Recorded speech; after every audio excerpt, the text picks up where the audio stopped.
Have you figured out your niche? Are you helping adding value to other people's lives? Then you're in the right place. Welcome to Munira's Musings with your host, Munira Zahabi. Greetings from Chicagoland. This is Munira, your host for Munira's Musings, coming to you live. And she is showcasing another great person out here today, Dr. Cheryl Lentz. She is a doctor, an academic doctor who loves teaching. So welcome to our show, Doctor. How are you? Welcome, and thank you so much for having me. It's a beautiful day in Chicago. We don't get many in August. I know. So tell us a little bit about yourself. Well, I have kind of two personalities. I'm known as the academic entrepreneur. So I have one foot in academia, college professor, more than 20 years now. And I have one foot in the business world, business owner, two businesses, 14 years. I own three imprints of a publishing company. I've been published about 45 times now. I have about 5 more books coming out before the end of the year. So I like to do a little bit of everything. It just kind of keeps me active, keeps me going. Also moved 38 times as a former military wife of 23 years. And so I have this wanderlust that I'm always looking for the next one. But right now I'm home. My folks are here in Chicago, and it's the first time I've been home in 25 years. I must ask you this, where in Chicagoland are you? I'm outside at a little suburb called Grays Lake. So about maybe an hour north of the city proper downtown. Okay, so we should meet up sometime. I think that would be fantastic. We're practically neighbors. That would be, then we would have a real live session. Fabulous. That at some point the world is going to go back to some of the things we used to have before COVID. So we'll get there. Yes.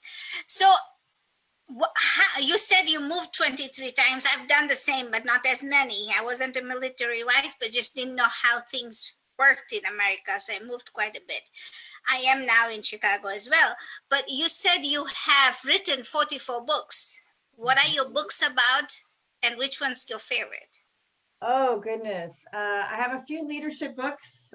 Partially is because when I teach leadership, there's so many different kinds of leadership that I couldn't find one book that I like and realized I own the company. I'll create my own. So that was one of my first that I did. I have one actually about Siberian Huskies. I started a Siberian Husky Rescue, a 501c3 in Albuquerque back in 1997. And I created a book just for them because these guys are really interesting, but they're not for the faint of heart. So some really funny stories about things that she has done that are just absolutely hysterical. But let's see, a lot of them are academic. You can imagine college professor that it comes kind of with the territory. I'm starting to move into my actual first children's book. It went into final production over the weekend. I'm very excited. It's a Christmas children's book, my first one ever. And it will be out, I'm hoping, somewhere between October and November. So this will be our third imprint, because we have an imprint of an academic series called The Refractive Thinker. Because my passion was always, when I started my publishing company, is as an academic, a lot of that research we do gets stuck in academia because it's with all that academic gobbledygook. One of my graduates, I have 74 now, and one of my graduates, hers was 676 pages. It was a monster. I didn't have the heart to tell her that very few people are going to read that because it's very formulaic and it goes through all of the academic protocols. And so what we wanted to do is, how do we get that information out of academia and into the hands of people who can use it, but in a more digestible format? So we use an anthology format, and we've been doing this series called The Refractive Thinker. It's trademark. We are now doing our 21st volume on social media. Even though it's volume 19, we did one volume 3 times. So it's very popular. Many of our books are #1 international bestsellers, but they're 10 to 15 pages written with your marketing hat, not your academic hat, so people can understand and really build that bridge between academia and business. So I do a little bit of everything. So what do you teach in college? Oh, a variety of things. I'm on faculty at several universities. My favorite class, and I'm not an attorney, but this is funny, I teach for a military university, and the military is one of my first loves. And I teach a law and ethics class. And I know part of it is because I'm an ethicist, but I teach this law class, and I'm actually teaching it live on Thursday nights now. And it is just a hoot to be able to look at trying to be able to give a introduction, if you will. I'm not intending to turn them into attorneys or paralegals or anything, but just to give many a glimpse into what the law is. And we look at actual cases in the news and ethical theories that would apply, et cetera. I also teach leadership. I teach management. I have a few dark leadership courses that are really fascinating.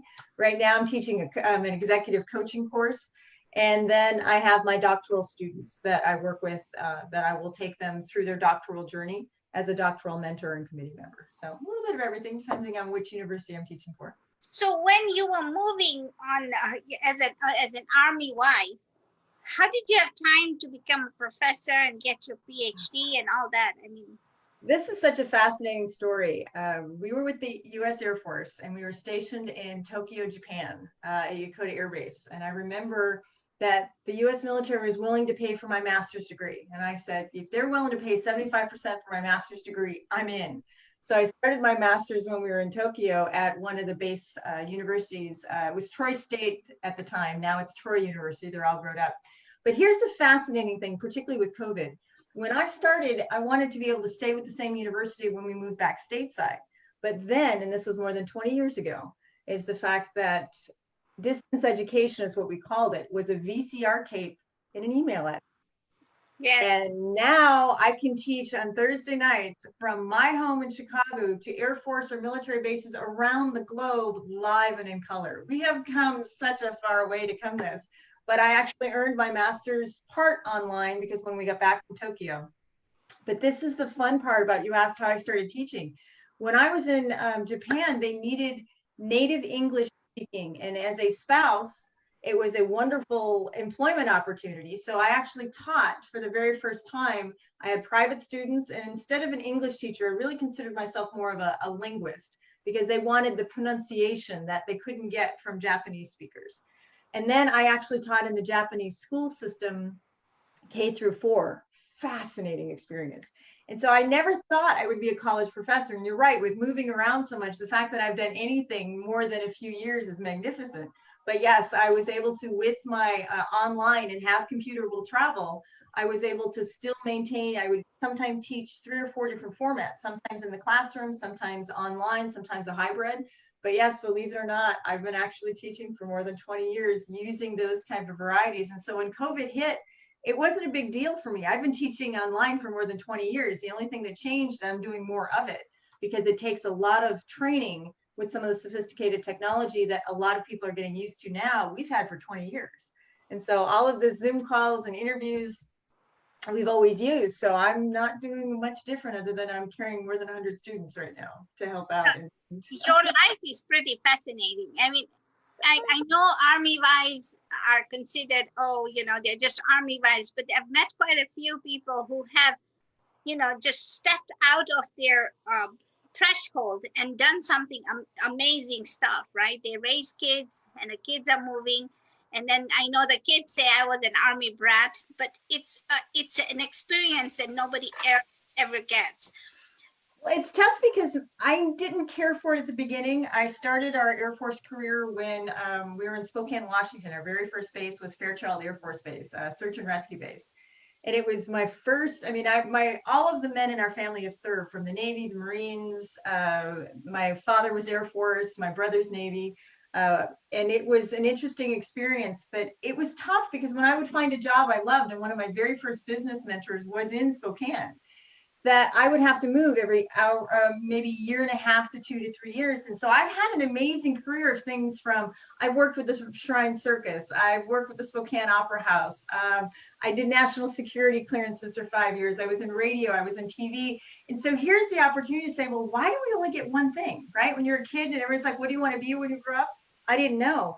Now it forced me to have to go. And so initially I was a bit resistant, particularly for jobs I loved, that we would have to pick up and have to reinvent yourself over and over. Eventually it was like, not that I have to, but I get to. And it was so cool that I would actually have an excuse to be able to try something else depending on what was available. And I've had an amazing career. Continuity wise, the fact that I've always been a college professor, but the fact I would have usually adjunct part-time. And now, even then, I own my own business for the last 14. So I just have this wanderlust. And I started from the Air Force because of all the moving, and learned to love it and learn to embrace it. But it's a very different lifestyle than being sedentary. And I can't imagine doing one thing for that long of time, but it wasn't at one location, I guarantee you, nor at one school. So we showcase people on my show about people who have found their niches, and the journey that has taken them to get to where they were, because I know there's so many people on the sidelines, and maybe your message resonates with somebody who is still on the sideline, sitting on the fence. that is the hard part, that I do a lot of speaking now, particularly with my students, and I use a topic with failure, because here's the problem that most of us are afraid of. We're afraid to fail. And that F word is something that most people, we don't teach it in business, we don't teach it in academia, but everybody knows it's the F word, F-A-I-L, right? And I can remember, because my first failure happened when I was in high school, and I was valedictorian, and I got my first C, and then I got my first F, and I can still feel that pain. But that's why so many are sitting on the sidelines, because they remember that pain. And I'm being very vulnerable right now with you, of being able to really give you some of my inside stuff and make myself a target, because somebody might not like my background. Somebody may not like me. Somebody might not like my books. And we take that risk. There's safety in staying on the sidelines. There's safety in conformity. When you've got to be able to force yourself out of your comfort zone, and I've had those conversations. Matter of fact, I have a TED Talk coming up in October, and we're going to be talking about the anatomy of failure. Where does it live in the brain? And it is absolutely amazing when people look at what actually happens to us emotionally, physiologically, when we fail. And so many people are, hey, I'm safe on the sidelines. It's not exactly how I wanted to live my life, but it's not that risky either. And I'm safe and I'm willing to settle. The universe didn't allow me to settle. Even if I loved a job, we were moving. And if I wanted to come along, that was the commitment I had made of being able to be a camp follower, if you will. But the challenge that it gave me was the ability to see what else is out there. And now I look at, I get to be able to do all these things, but there's a risk, and I haven't done all of them well. When I was at the University of Illinois, for example, I was a sophomore, and I had been a music major since I was 5 years old. And I was dismissed from the program. No one's ever dismissed from the program. The only undergraduate in a graduate program. And suddenly one day my professor essentially comes into my practice rooms and says, find another line of work.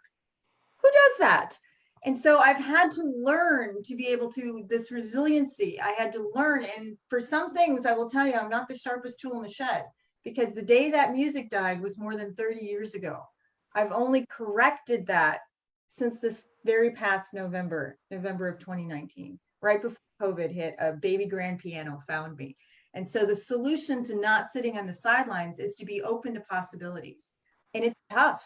We're vulnerable, we're raw. We don't want to have to go through some of this introspection, some of this, well, that didn't work, let's try something else. And I don't want to be a hypocrite here, because the very first time I failed, I'd been playing for 5 years old, my professor dismisses me. I ran away. I did not play for 30 years. And music was my sanctuary. Music was my love. Music is where I went. I've been playing since I was 5. And yet the first time when the most premier professor tells me, I decide to say, I'm done. And this is where the story gets tough, because when you sit on the sidelines and you don't live your purpose and you don't find your niche, the universe sends you messengers. But a lot of times we don't listen. And I, for 30 years. You're right. You're right. Thank you so much for sharing that, because I would love to hear your TED Talk about failure. October 10th, it'll be live and streamed. I'm working on with my coach as we speak. It is exciting, really exciting. There you go. So, most people, I too, I'm afraid to fail. And then the first thing that goes in my head is, what if, So there's always a what if, what if that happens? What if that happens? And I had to reprogram my brain for a long time. It still has to happen every day, that even if it doesn't happen the way it has to happen, something will come out of it. And exactly, this is the part that many people don't realize. I thought failure was the only option. Failure was not an option. Failure is the only option, because failure is a gift. I didn't recognize it as a gift, and we don't recognize it as a gift now with COVID. Had my professor not forced me to find a new line of work, I wouldn't have had the amazing career I've had. And that's the part that sometimes the universe has to slam that door. And we all know that when a window closes, another door opens somewhere else. doors have been opening for a long time for me. I didn't recognize them. I didn't see them, and I didn't choose to go through them. For those of you who are on the sideline, it's going to be scary. And I reminded of FDR that says, feel the fear and do it anyway. I am not fearless. I am still intimidated when I do things. I had an accident on a kayak just on Friday where there was water in my boat. It's never happened before. But because of all of the things I've gone through, I was prepared, I was practiced, and I was willing to take a risk, because the very next day, my boat was on the water in the middle of the lake going, go big or go home. Was I scared? Absolutely. I could have been doing my impression of a yellow submarine without even trying. Who knew? But the point I look at is, with all of the horrible things that have happened to me, and trust me, I have a very big medical history and a lot of things of failure. It's one of those go big or go home. But you have to keep showing up. And I wasn't willing to settle for one reason. When the end comes, I do not want any regrets, because we don't regret what we did. We regret what we didn't do. And I don't want to have any regrets that there wasn't anything I wasn't at least willing to try. I'd rather fail in a blaze of glory than not ever try and wonder what if or what could have been. Now I'm doing a lot of things. And am I fearless? No. I just still feel the fear, and I'm too stubborn not to. That's awesome. Thank you so much. So, Doctor, how do people find you? DrCherylLentz.com is my website. You'll see a lot of things. You can just type me into Google, and you'll see a lot of things come up from my YouTube channels, from where I'm speaking. My emails, drcheryllentz@gmail.com. So contact me. I help people process failure, and hopefully it won't take you 30 years to do what I took a long time to do. You'll get there faster. Thank you so much. This is amazing, because, not everybody on the show talks about failure, but you are very transparent, and thank you for sharing all those things, because I've scared my bosses on many occasions when the look in their face is like, you want to do what? I'm going, I want to teach people how to fail faster, succeed sooner. So think of getting a new job. It takes us a long time to get good at something. I mean, whether it's driving a car, whether it's, whatever it is we do for a living, we have to have that patience. It's easy when we're an expert. It's not so easy getting to be an expert. Even Malcolm Gladwell said it takes 10,000 hours to become mastery. And I had been playing since I was 5 years old, and I still wasn't good enough. And so sometimes we have to be really honest with ourselves, be able to decide, just because I wanted to play the music, just because I could play the music, didn't make me Mozart. And the fact that I had my sights set on a beautiful dream and I wasn't good enough. And here's the problem with failure. What I heard was I wasn't good enough, and that I sucked, and there was something wrong with me. It took me a long time to realize that me, the person, absolutely lovely, amazing. Everybody falls in love with me. It's fabulous. The skill I was trying to learn, not so much. And that's the part when we need to separate the two. But we don't. We hear when we fail that there's something wrong with us. But failure is not the outcome. Failure is not the destination. Failure is the learning process. We just got to get up one more time than we got knocked down. But most of the time, like me, we get knocked down and we stay down. And we put it away. We put it in a box in the back of the closet and we let it sit there, not realizing we always had the power to change it. It's going to be a little painful. Yep. No shortcuts. You got to look at the eye. One of my next books is called Failure Has No Alibi. Failure stops with you. You got to be accountable. You have to own it. You have to be willing to go through it.